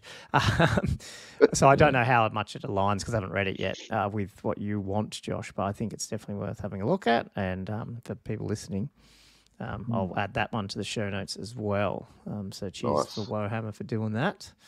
But yeah, look, I'd love to get a narrative one. Like a campaign happening again, whether it's a narrative sort of one or whatever. Get a few people. Yeah. It sounds interesting. Yeah, for sure. I think if you can set it up so you're getting some interesting scenarios that are generated from the conditions of the map. I think that's really where you get some cool narrative sort of feeling coming from it. I think that's where you get a lot of engagement, and I think that's where you get a successful campaign. Yeah, that sounds awesome. You can design it properly. Yeah. Cool. Well, I might move us along so we can smash through some other topics we've got here. If that's cool, unless you got any other stuff, Josh. All good? No. I think cool. Well, let's just chat. We wanted to just cover a weird topic, which is, and obviously I bookmark all this, so if people didn't, they can jump straight to this. Why on earth would anyone start this incredibly niche and complex hobby? Obviously we're meeting every week, chatting about this stuff, and when you think back about it, and occasionally I do think about. There's a few people there's either people who used to play this game who haven't played it for years that I want to get back in, or I've had some friends who've they play like Star Wars Legions or something like that, and you're like, and they did play again years ago, but you're like, how do you get them? Why would anyone even bother to start? They're obviously dabbling in it a little bit potentially, and I guess the question is, why did we even? What did we find so compelling about this to even bloody start?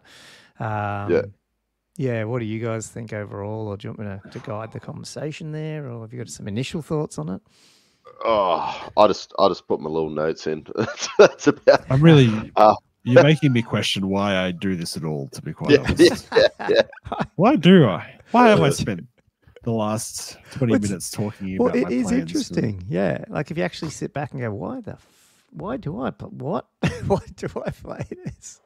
Because it's just, I don't know. It's bizarre. Yep. It's just so inherently complex and deep. And so I don't know, is that a personality trait that certain people are just in for that? Or is it the depth that attracts us in the end? Because we've been doing it for so long as well. That's the thing.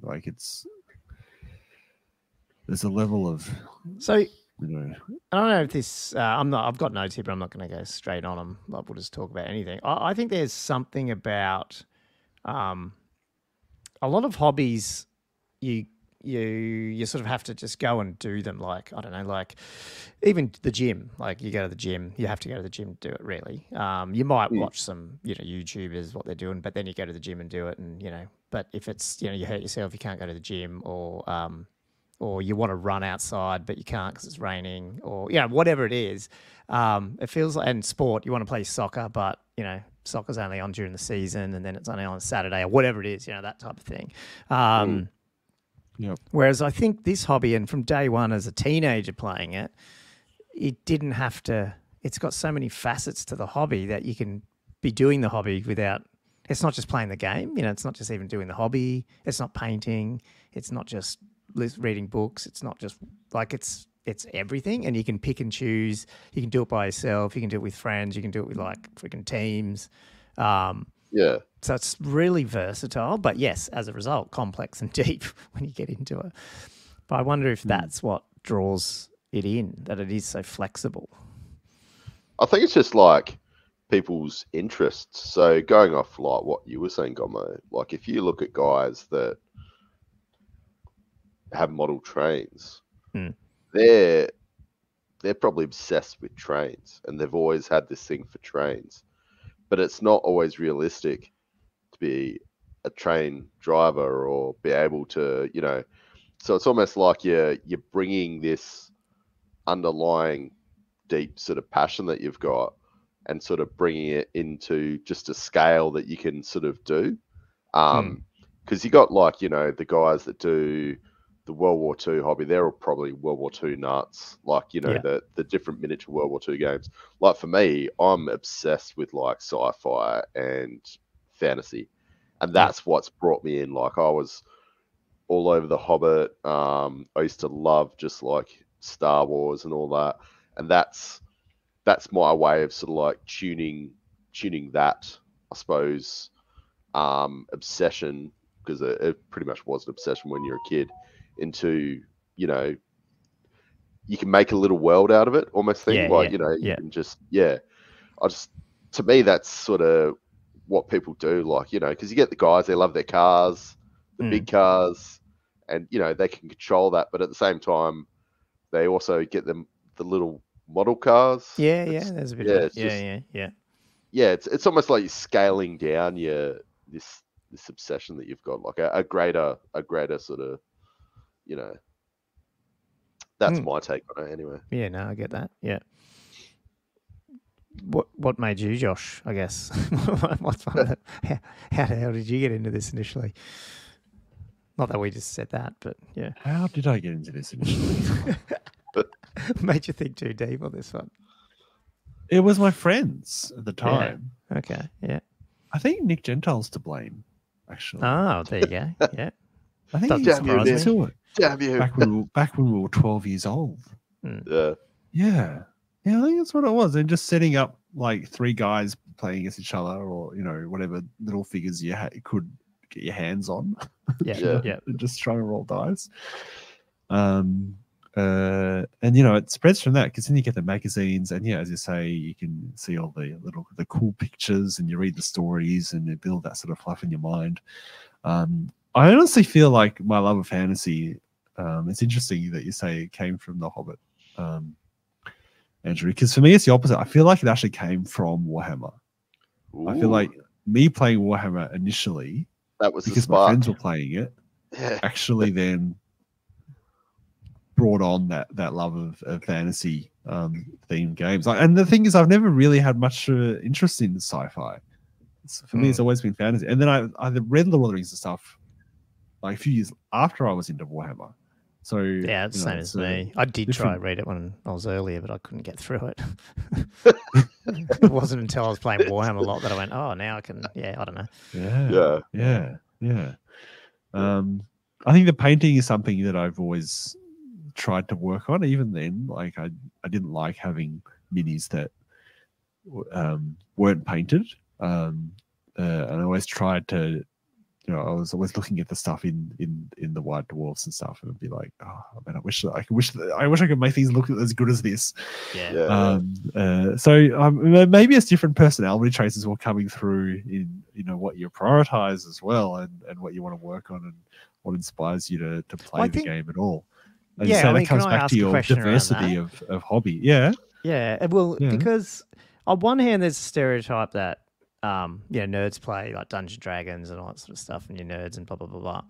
But I've found, and while that's, I guess, technically true, because you'd say this is a pretty nerdy hobby, having gone through so many castle assaults and other tournaments and seeing the diversity of the people who go and play in them, I don't know if it's just the time now is a little bit more like if people just do whatever now and they don't have to be nerds anymore. But it certainly just isn't like the stereotypical geek nerd in their basement doing these games. It's still a majority probably, but so I guess the question is, you know, what is there really a stereotypical gamer, or is it just really individual and it just happens to be some weird, you know, serendipitous moment that is the reason why they wanted to, you know, read a 40K lore book, and then they discovered a computer game and then they ended up in 40K playing it, or, you know, they were watching Lord of the Rings and then like it's just all random, you know what I mean? Or is it a certain personality has to be there to play a war game like this, you know? I don't know. I used to think it was, and now I'm starting to question maybe not. Yeah, you know? Maybe not. I mean, you're making me question it a little bit as well. I mean, if you ask my partner, is there a stereotypical war gamer? She'll go, yes. Yeah, well, bearded, scruffy looking, long hair, probably smells a little bit. Yeah, and I tick a significant number of those boxes personally. I think we all do. Yeah, it's just it's bizarre, but I mean that's sort of how we got. I mean, I was like you, Josh, probably a little bit. I mean, I got in through Dragonlance novels. I think that I really fell in love with fantasy, and then it just went into. And it was friends who got me into it. Well, a certain family who had 3 boys, and they were all into that stuff, Dungeons and Dragons and all that sort of stuff. But they stayed in Dungeons and Dragons, but I don't believe they ever stayed in like war gaming. And for some reason, the Dungeons and Dragons didn't stay with me. It was more the war gaming. So I have no idea why. But and I guess actually, I would say for me, it was more that idea that I could still do it by myself, but I could also do it with other people. So I wasn't really locked into, you know, having to turn up somewhere and play a game every week. You know what I mean? Was there a competitive element that you enjoyed as well? Not back then. So at than all. you get. No. No, okay. Yeah. I mean, not back. Not as a kid now. I'm not saying tournaments. I'm not saying tournaments. I'm just saying like just enjoying winning a game. You know, that kind of thing. Like just having a battle with someone, which you don't want to get from role playing. You know, like it's a different. Yeah, probably. Feeling. No, yeah, probably right. Probably. Right? Yeah. Definitely back once we hit like 5th and early 6th edition. Yes, because we were older, a bit older than you could play full games and stuff. But yeah. Yeah. It's interesting, isn't it? The age of us all. Like, do you think there's much scope for people to suddenly go, they're like late 20s, early 30s, and go, I'm going to get into Warhammer? I was about to just go to that. I know. Well, like what we're just talking about here is this nostalgic sort of, this is how we got into it, and And yes, obviously we're an old world podcast, so if you think about Warhammer Old World, it's definitely targeted at that. But just if you take that off and think about any war games that Games Workshop specifically do or whatever, like what draws people in? I mean, I guess it is different depending on the game, because Old World will never have, at least at the moment, that draw card of like walking past a shop, going into Games Workshop, you know, and it's probably never now. I feel like it might one day.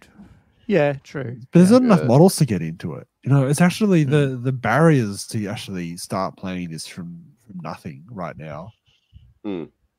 It's just awful, man. Like then the rule book itself is so dense and complex, and you know, it's even as experienced war gamers, it's hard to remember all the different little bit minutiae. Not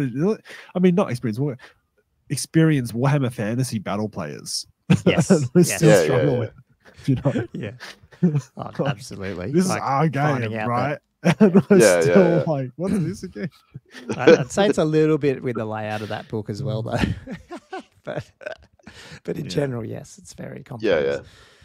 You probably like one thing I'd probably add to that is like why would people start, or how do people even get into it if you haven't been into it before? Would be it's funnily like should I say it's quite funny how Age of Sigmar's also been affected by it, but how Total War Warhammer, the game, has drawn quite a lot of people actually into the hobby. Because it's just sort of people probably knew about it but didn't know too much about it, and then obviously like I love that game. Like I've played it heaps, especially 1 and 2.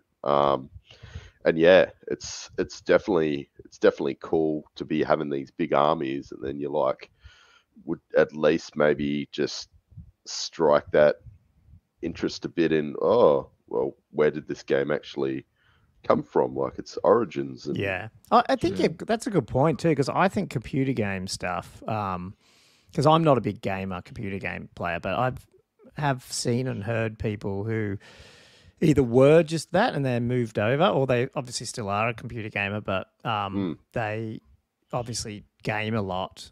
And some of the reasons they talk about is the fact that, you know, and obviously they probably game as well on a competitive level because they've come from a computer gaming background. But there's that sort of up and down with computer gaming where you're right into this particular game of it. Eventually you either finish it or it's out of trend. And so then you're on to the next one. And nothing lasts. Like you can't sit back now and go, oh, really love that, I don't know, like Counter-Strike 1 game thing that I had. Like it's gone, it's uninstalled. You can't see it anymore. You don't use it. You've moved on to the next thing. Whereas this is just, it's staring you in the face, like in your display cabinet or... It's more timely. And I think some people who didn't realize they might not have even wanted that, when they find it, they go, oh, this has got all the sort of elements I love about computer gaming, but it lives forever if you know what I mean. Like the longevity of it is huge, you know. Yeah, I guess the one exception to that rule would be World of Warcraft. Yeah. It's still. How many people would have come over to Warhammer from that then, back in the day? A lot, do you think? I would imagine. I think so. I mean, the setting is similar enough that there's, there'd be some crossing. I think the Total War would be a stronger one because it is the setting, and it, I feel like the more you get exposed to the setting, even through White Dwarf when we were kids, like I think that's the hook that people get, and then they go into the minis, and then they discover the rest of the hobby, the game, But yeah, I'd say there's some that have totally come from World of Warcraft, but I think there was also people that have been playing that game for nearly 20 years and are still playing it. Well, that's true. Yeah, it's like we've been wargaming for 20 years, it's true. But, and you're definitely connected to those characters. You're right. Those massive multiplayer ones, but that's probably is that like one of the biggest? That would be the biggest, longest one, wouldn't it? Is there any that'd be the one that's longest running at this point. And probably the biggest. I used to play it many years. Yeah, and maybe again, I keep falling back to how we would have got into it, but I mean, we're also trying to address people who are coming straight from it today with nothing. But like the stereotypical way, at least in the 80s and early 90s, was you probably did come from a role-playing background or something like that, and then you went into it. And I think that was the roots of the game itself. Yeah, exactly. It's that. I feel like that's obviously they did it from a sales point of view as well, to just sell more miniatures. But I think there's something about some people can be really good role players and immerse themselves in the imagination part of it. But a lot of us, and I'm probably included, unless I'm reading a book or something, I sort of want to feel stuff in my hands and stuff. That's why I've never been a big computer game, like even Total War. I've never really went into it because it was too. It's just on the screen, and that didn't. It's so transient, interest me as much. Yeah. I agree. Because you just turn it off, and then it's like, there's an emptiness, isn't there? After you finish, you spend 3 hours playing a campaign, and then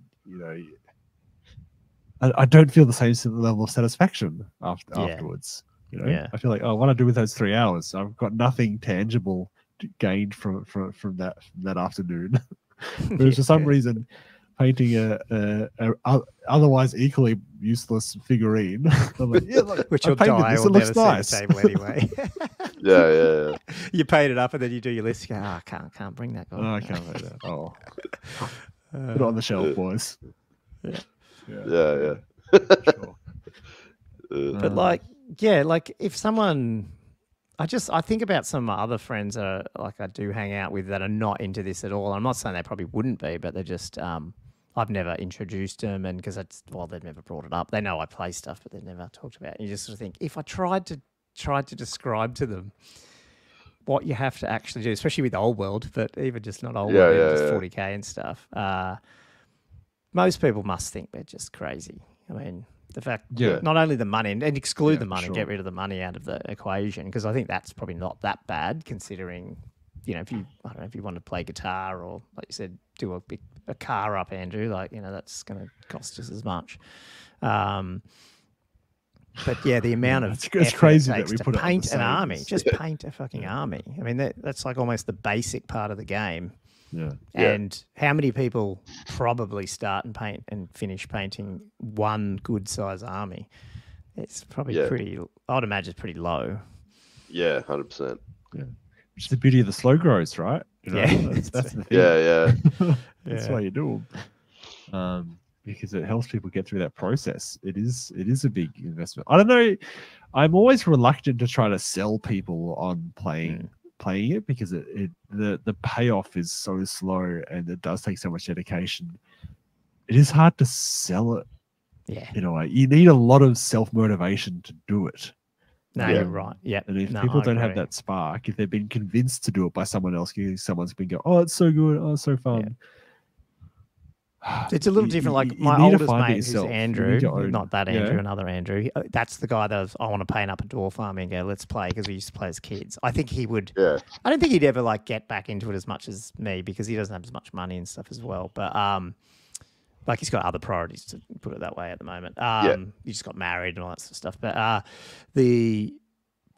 I'd be okay with pulling him back in, at least for a game and stuff, because he'd be totally into it. But that's because he's not putting a lot of the investment in either.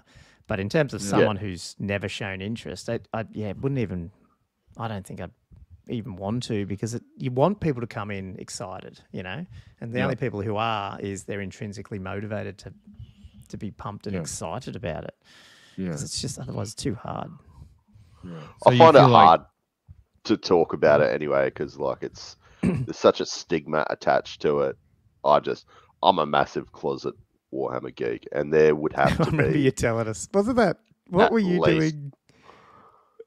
Didn't you tell us this story or something about how did you hide it or something? What were you when you introed this months ago? You were telling us about how you got into it or introduced it to your wife something. Well, she had no idea. Yeah, I don't tell anyone. It's only now probably with the podcast, and then no, you're on a podcast now. And then and then I'm just forced out of the non-gay closet, the Warhammer closet. But there's still plenty of people that don't know. Well, I'm hoping, because there's a massive stigma attached to it. I don't know. It's up there with Dungeons and Dragons. I feel like people just look at you funny and just feel a bit judged. I'd probably admit that I never felt. I probably haven't felt that from this side versus. I totally agree with Dungeons and Dragons and if you're into LARPing and stuff like that, that's I think you'd be seen like that. But there's something about the physical nature. I've always found, because I've always generally had some of my stuff somewhere on display, not all my collection, but some of it. And I've always found people have ended up coming over and go, "What the hell is that?" And then they're just talking about it. I've never felt. I don't know. I never was. You don't go out and tell the person at the bar, that you're trying to pick up or something that you play Warhammer. Yeah. But I haven't actually had anyone massively make me feel that I need to hide that part as such, which has been good. I don't know. It must just be the people I hang out with. But I wasn't in the military and stuff. Maybe I don't know if that's a different thing, because you were doing that stuff for a while. Maybe your jobs are around more blokey blokes than different. I am. I'm an IT guy, so it could just be anyway. Maybe the military thing. That's a different world. Well, it must have been even just random tradies coming through the house and stuff. They'll because they'll see the minis and they'll comment on it. Some of them will be like, "Oh, yeah, I used to play that," or they'll be just complimentary, I guess, of the appearance of the figures and stuff. I haven't had any one of my what is that? In my old house, a guy replaced my toilet, and he was a 40k player from Legions. So I didn't know him, but he was like, "Oh, what the hell? You play Warhammer? I play Warhammer. It's like, do you get Allegiance? Wait, yeah. so that was like, just random. Oh my god, that's so weird. I was like, oh great, you've changed my toilet, the poor dude. Anyway, yeah. Yeah, I don't know. Like, I don't. Well, there's no answer to this thing. It was just a funny statement. I'm really interested to hear what people out there, why they bloody even play and why they think people would even consider getting into it. I mean, I guess one thing we haven't talked about is the advancements in painting styles and painting options. Yeah. Specifically contrast painted washes and that type of thing. Different techniques, different time-saving techniques to do these minis. Would you want to chat a bit about that, sort of the if you're time poor, those type of things? Yeah, because I think I think today, absolutely. Because your point about, you see a painted army, or you open up a magazine, or you walk past the Games Workshop and you see it all. It used to be so hard to get even close to that. And then now, I see people, I mean, I don't know who they are, but you see them post on like socials and they're like, here's my first painted figure. And you go, wow, it looks almost, I mean, most of the time it looks as good as what I do. And I just think, what the hell? Like, but they're probably just painting by numbers with contrasts, and they're probably fairly arty anyway, because some of them you do see bad ones as well. But you definitely see bad ones. Yeah, there's quite a lot of bad ones out there too, man. But I mean, it's just so much easier now. Maybe more confusing because there's so many different brands and paint things and all that sort of stuff. But I think I'm not sure I'd want to start like that. Like I learned a lot with layer paints and that type of thing about paint control and how to highlight and that type of thing. And I think the right model would be good. The hard model would be hard, like we've talked about before. Contrasts can be quite challenging to paint detail work. Absolutely. Yeah. Detail work and wide open spaces, if it tends to pull a bit, it's a bit annoying as well. So we talked a little bit like that, but I am using it more and more as part of my base coats and part of my techniques, more so than I have. I'm finding it's really such a time saver for base coating. And I think it's probably something that I think was probably the Games Workshop were really keen to invest in and build, because it does open the door a lot to people that may not have as much time to paint up an entire army. And it's very satisfying to be able to do that. Contrast the whole thing, and then others are a bit trickier. But for sure. I mean, imagine if you were doing like mostly what are they, Sylvaneth, like the dryads and shit and all that. You just smash them out with contrast. Yeah, it's the cost too. Like, I mean, like you can get your contrast, and you're a lot more basic with your color selection, obviously. But I mean, you could get away with some armies probably have 5 or 6 contrasts just for a basic sort of palette. Compared with layers, like, I mean, geez, my layer paint collection, I'm sure you guys are the same. Like, you start totaling that up and you got, just getting 20 paints, which you probably need, is a pretty basic layer paint collection. Factoring that in, you're talking about spending 4 or 5 times as much money. Including your washes and all that. Whereas if you can just go with like a nice little Zenithal, which is quite easy with your spray paints, anyone can do that, and then contrasting over that, you can get a pretty decent model. I know you're saying, like, obviously, Josh, and it can be a bit challenging to a beginner, just getting the best out of your contrast. But just from a I think if you weren't concerned about painting every detail, I think they're perfect, And when let's be honest, when you're talking about, maybe this is bad or not, I don't know, but like I'm guessing I don't paint them Space Marines, or even like AOS, what's it called, the Golden Space Marines, what are they called? The Sig Marines. Sig Marines. You could see, love them or hate them, and it's just a perfect intro to a beginner to paint, especially the Sig Marines, because the gold it actually looks really good and it's so easy to do. you got a spray, you got a good wash, and maybe a dry brush, and it looks pretty good for a gold, for a cheap gold.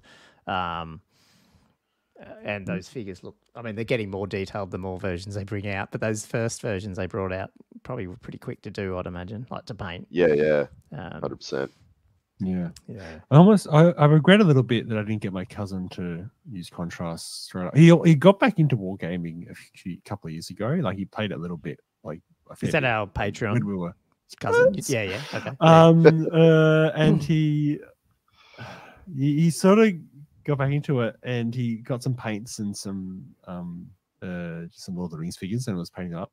But he just got layer paints. I didn't really tell him to get contrast. I don't think I even had contrast at that point. Like this was 2 or 3 years ago. I hadn't really looked into them that much. And I think the layering, because he was doing like 2 or 3 layers for each sort of color, he found it really sort of taxing and unsatisfying. And I think he did it for like a month or 2, and he ended up painting the little unit that he did, but I think he just found it takes so much time that he just pretty much broke him. It just lost interest again. Like he had this quite brief, bright, like enthusiastic. Like I'm gonna get this into it all. You just want to get out. I wonder now if he'd gone down the contrast route, whether he would have found, I can get these guys done in a pretty quick time and get to play them, and it might have been more satisfying. I don't think I listens to this very much, so I can talk about it pretty freely. Stepping back to like the why there, or like how do you even get into this? I think maybe it's a tip as well, I guess, but the fact that competitive gaming and clubs obviously exist now, and even in places like like Australia here, where it's not massive, that I think that can not only help you get started quicker, which is a no-brainer, because obviously you got to find a friend or a club and, maybe borrow an army and have a play, or you can at least play games, without having to do it all. If you're playing in those environments where you sort of need to turn up, I think I don't know, maybe it helps people with their accountability a bit, and that, like, whereas if you're just trying to do it yourself, hobbying along, it's pretty easy to go, I've lost interest now. Whereas now, at least, we have these other reasons. That's, tournaments always have that stigma a little bit that it's all competition and, cutthroat and stuff, but they're really not. I think 99% of people would be using it as an excuse to get an army painted, I reckon. Absolutely. They're just great social events. I mean, I use tournaments as my main outlet for social gaming, to be quite honest. Said that multiple times, like you were saying, I think last year you didn't play any games unless they were in tournaments or something like that, wasn't it? Or well, last year I played CanCon Uprising Castle Assault. And then it wasn't until the Slowgrass started that I did anything other than tournaments. The tournament slave loves it. I think that's. I was wondering, like, is that a way to intro someone? Like, don't try and give them the basics and buy a starter box, but like just drag them along to some of the events and have a drink and muck around and meet the people, and then that might actually go, hey, I want to be part of that community, because it is a huge. I mean, yes, you can play, like I said before, you can do it all by yourself. You can sit in your room and paint and still enjoy it. But I mean, ultimately, I wouldn't be back in the hobby even now, but definitely back when I got back into 8th, if it wasn't for like Legion's Club and going out and playing, because that's actually what made me go, oh shit, these are cool people to play with. Otherwise I wouldn't do it. I wouldn't have done it. I'd be the same. When I moved to Newcastle, I didn't know anyone, didn't have any friends, and that was the outlet for me socially, and I was pleasantly surprised at how effective it was. And it's the social thing that's kept me in it, really. I think you make a really good point. And so maybe it is about that. Maybe it is about getting people the opportunity to see that side of things, because it's not something that's advertised. It's not something that's intuitively there at all. The community behind maybe that's where, will it ever become a this is thinking way, but like the TV gaming sport things that you see that a lot of them do with the community. Esport. I wonder if the esports stuff. I wonder if at some point, I don't know if it will, because I don't know if the game is that exciting to watch. Again, it's the community. It's hanging around having the drinking bantering over that game. Yeah. You know, chatting about the game for bloody an hour after you've played the game. Yeah. You know, I don't know if you just sit there and watch it, you know. Yeah, the game's too random. Like it's not clean enough to be able to do an esport. It's too much about this crazy thing happened or this person fled at the right moment, and it's more about creating the narrative almost, and that's what people love so much about it, you know. Yeah. Doesn't feed into esports that great. No, no, big generation gap there, I think, as well. So. Yeah, true. Imagine the three of us like commentating on a Warhammer game that's like streaming to millions of people. I just can't picture it. Yeah, well, we wouldn't be. You'd have to have some people. A bit more up and go, maybe. I don't know, but do you think the 3D printing stuff would help that as well? Not so much, obviously, to go and learn and get a 3D printer, but just the fact that it's now, you know, Etsy, eBay, like just find a friend. Oh, in terms of availability of models, just getting stuff, and not just specifically but just tabletop for sure in general. You know, I think that's helped. Jeez, I think without that, I mean, what would be the availability of models if they didn't have that side of things there backing things up? I think it would really be relying on eBay and secondhand stuff, and that's all we got. All these incredible designs that that are available digitally that people can put entire armies together for a reasonable price as well. Yeah, I think it resurrected Warmaster. And I think it's keeping Warhammer Fantasy alive as well. Not completely, but I think it's helping. Yeah. Did you see that? Did you notice that, Andrew, at the tournament you went? Like in terms of who, like the armies that were there were, obviously, you had people like Paddy with their own designs, but like, how did you? Could you tell other ones were 3D printed, or they were just old fantasy players playing with their stuff? There'd be a lot of old fantasy players as well, surely. Like, most of the guys had their own stuff. The Chaos Dwarf player, I believe, she printed all her army. Well, because it's Chaos Dwarfs, so would have been a pretty not Paddy's sister, was it? No, she was there, wasn't it? Is that her sister, Caitlin? Is it? Yeah, Caitlin. I didn't realise that was Paddy's sister. There you go. I might be totally wrong there. Just said something dumb. But no, it was Caitlin. I don't know. Okay. I forgot her name until you just said it. But yeah, no, she had a Chaos Dwarf army. I don't know if Paddy printed that. But yeah, well, there you go. I didn't even know that. Oh, I don't know. I think I saw the names and just connected it, but it might not be related at all. I might be totally wrong. Paddy, can you correct us or not? Yeah. I didn't know if they were related. But yeah, she had a 3D printed army, and I mean, cool. They were talking a lot, but there's only two girls, and of course they're going to talk a lot. There's just a bunch of guys, awkward guys, so obviously, but I'm assuming they knew each other because they just seemed to, obviously. But yeah, no, sorry. That went a little bit off topic. But yeah, it was mainly just Paddy and hers were the two 3D printed armies, and I believe everybody else was running the standard Warhammer. And there was quite a few guys running the new box sets, so that was good to see as well. So Brett's and Tomb Kings. Yeah. Because I guess like the reality is, if you didn't have an army and you just jumped in it back when it came out, at least in Australia in our time, you'd be hard pressed to probably even have an army up now. Unless you're very, like, the amount of people who have done that would be so niche, I think. Do you know what I mean? Because even if you knew what to do, learnt the game, and then worked out what army you want, and then found, even 3D prints to print and then painted them up. It hasn't been that long, really, has it? It's been like 3 months. No. Yeah. Like, you're pushing it. So you're probably not going to see that outlay of 3D, the variants yet until maybe another 3 or 6 months, where suddenly people have had the time to get it all done and then painted, and then you'll start seeing next year you'll see all these crazy armies again. Where'd you get that one from? Pretty interesting. Yeah. Well, that's it. But yeah, definitely in the 6th in CanCon, I felt like there was quite a bit of 3D printing stuff getting around.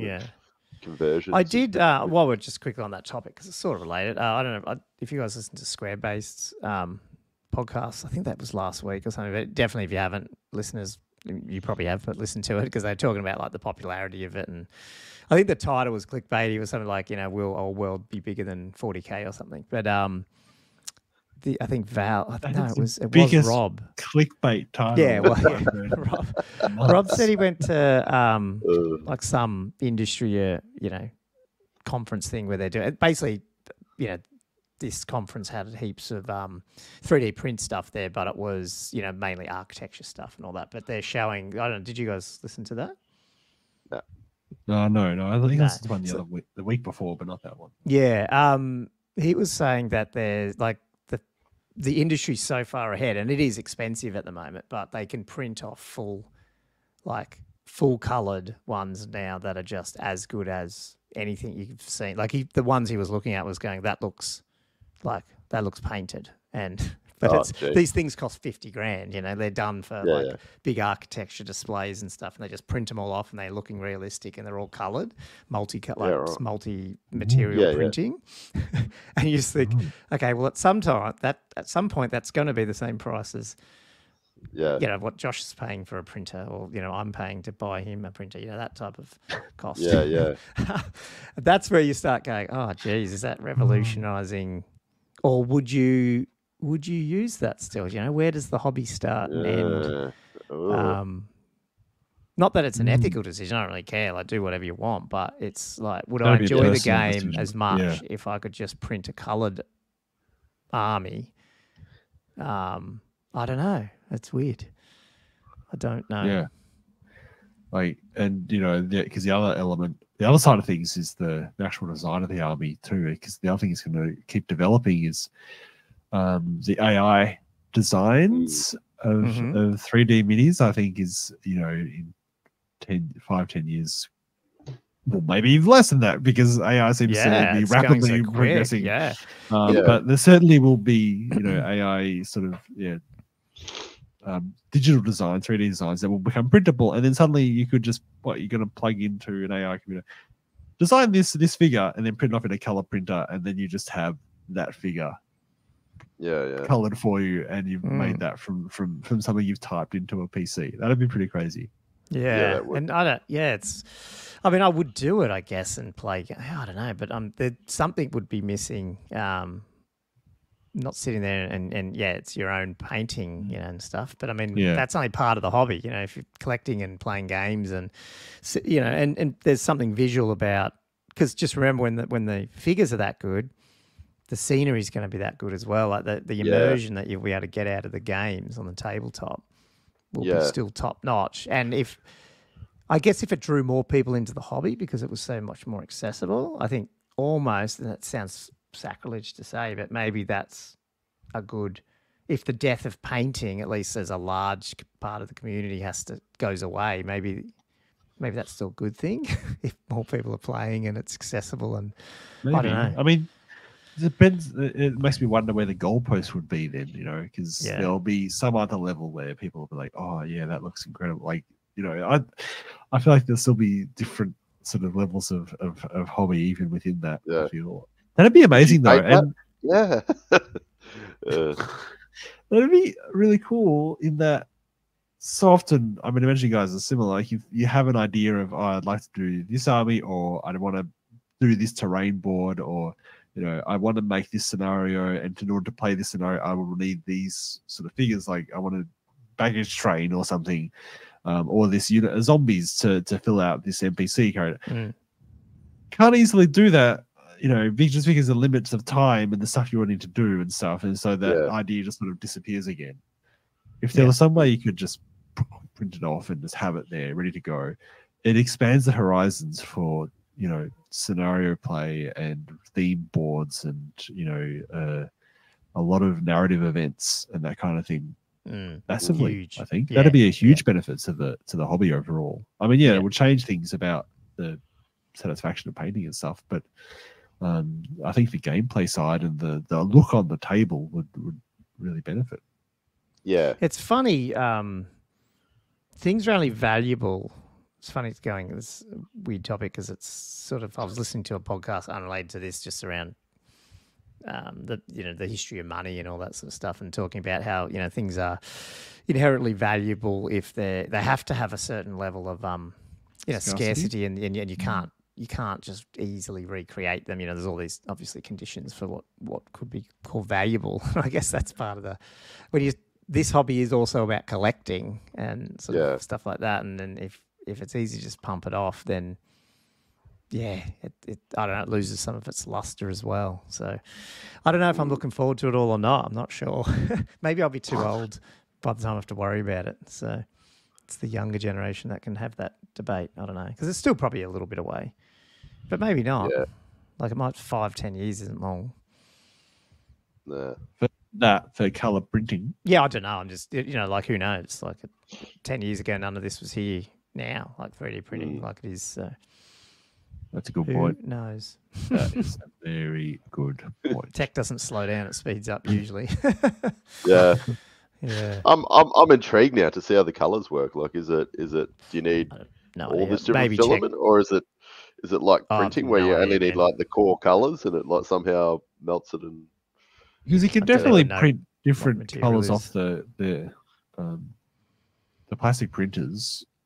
Can do different spool colors and mix them up and that type of thing. But it sounds like what you're describing is a different level to. I think so. Yeah, I think, and this is not, it's not a hobby thing. This is like was some industrial conference, unrelated to anything to do with that. I think he just went.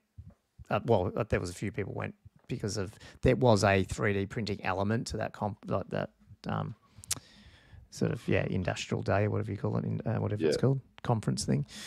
Industry event, I haven't looked into it because it's too far out there for me. But I just thought it was interesting.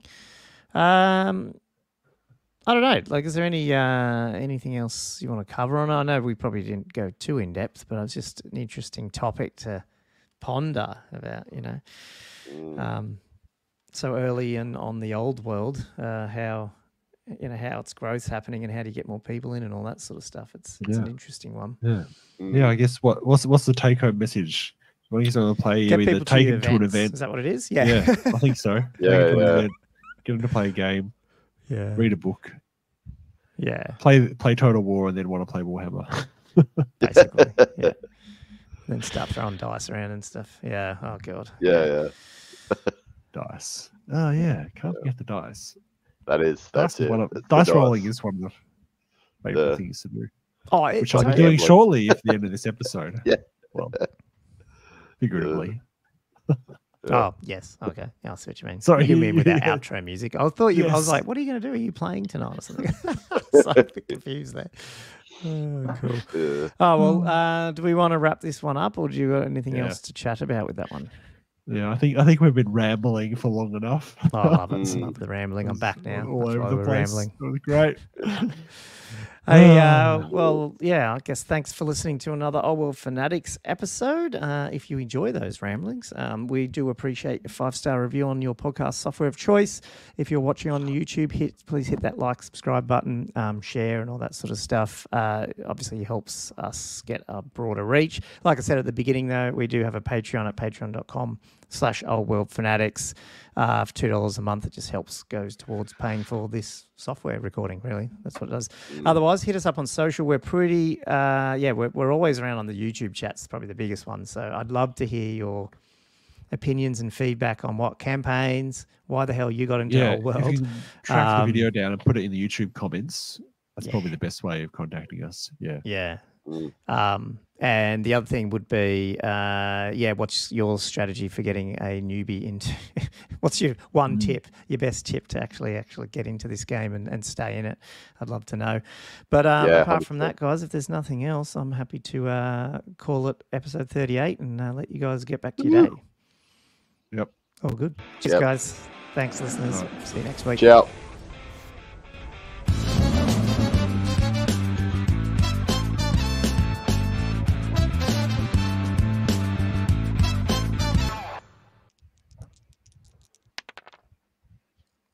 There's your dice. Completely out of time.